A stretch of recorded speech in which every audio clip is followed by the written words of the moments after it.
And good Zomniac, so if you haven't noticed, I'm a Death Note fan. And the recent Death Note movie just came out, the live action American version on Netflix. And all in all, I have to say it's not the best movie. It's actually kind of poor for an anime adaptation. Though, like some anime adaptations, I have to say it's a decent movie for what it is. Like if it was its own thing, it'd be kind of decent. But as an anime adaptation, and compared to Death Note as an anime, or even the Japanese live action movies, it's just bad, not good. It's awful. But I want to talk about what America keeps doing wrong with anime movies. So, here's the thing: when you make an adaptation of something, whether it be a book or a movie or whatever, there's two ways you can do it. Either A, follow the anime or the manga or the book or whatever and just go through it. If you do it like that, you have nothing to really do. Someone just has to be a bit more descriptive and you have to cast people for the movie. That's about it. You just follow the movie and the anime pretty much as close as you can, if not 100% possibly. As close as you can. And yeah, you might, if you're making a movie, you might have to cut out a couple scenes, but try not to add in too much and keep all the rules the same. You want to keep the world as similar as possible. The other way you can make it is you take the world and you make your own thing in it. So, this would be like how I want to make a Death Note or a Tokyo Ghoul short film. This is in that the Tokyo Ghoul one would take place in America, yet it has the exact same concept and rules of normal Tokyo Ghoul. So it makes perfectly good sense.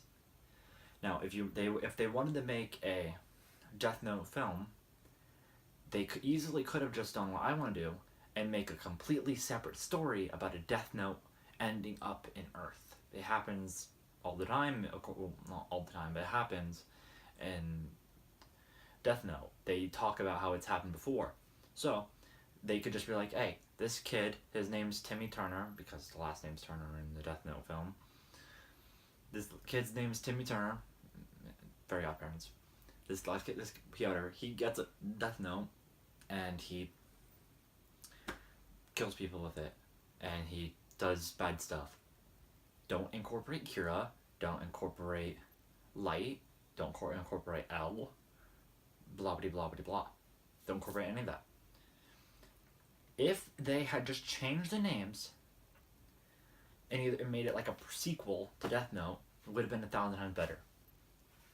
They could have just been like, hey, this kid, John, or Timmy, we'll keep going, Timmy Turner, this kid, Timmy Turner, got the Death Note, he knows about Kira happened like 10 years ago, this kid, Timmy Turner, is gonna go and use the Death Note to kill a bunch of people, because he wants to be like Kira, and you can call him Kira 2 or whatever, like, kind of like my concept for Death Note.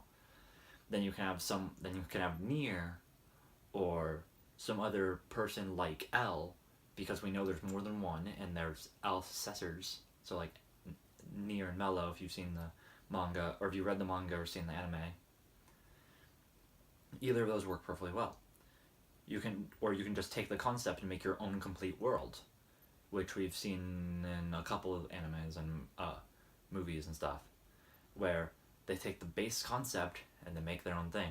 So it'd be like, they kind of follow the idea of Death Note, where it's like the Shimigami dropped the Death Note on the Earth, and it did its own thing.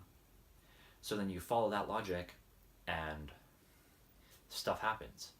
If they didn't include any of the words of Kira, Light, blah blah blah, like I said earlier, it would have been 1,000 times better, because we wouldn't be comparing it to the Death Note. It would be its own individual thing, just a Death Note spin-off or a Death Note similarity. And then another thing America keeps doing is they keep forcing tropes into this story, while also again trying to make it this weird middle ground between being its own thing and similar to the anime or manga. So Like when Light met Ryuk in the anime, he was perfectly casual. He was like, K, whatever. Yeah, you're gonna take my soul now or something? Oh, you're not? K, that's good. I'm gonna kill people. And in the movie, he just screams and freaks out, and Ryuk like blows the wind and stuff. Whatever. So that was weird. That whole idea of like taking tropes and putting them into a Japanese film when they're American tropes, it's just stupid. And it's also, if you want to avoid the whole whitewashing thing, because that's just stupid, why would you do that? Just don't make that one. If you want to avoid whitewashing for Death Note, guess what? Just don't make it Death Note. Make it a Death Note world, in the Death Note world. It's that easy. You could have just made it in America, but a different person, and everything's different. Mind blown, whatever. So hope you guys enjoyed this like little rant of me talking. Speaking of which, if you guys want to see some of those short films, go over to my Insomniac Films channel, link is in the description. I might put up a little bubbly thing. Check that out and tell me what you think. None of those have really come out yet, but they will be shortly, so check them out when you see them. You can also go check out Insomniac Productions still, and that's where Donovan's films are going to be coming out, or Donovan's videos are going to be coming out. Go check out some of my previous vlogs, and fall asleep on the subscribe button. Peace.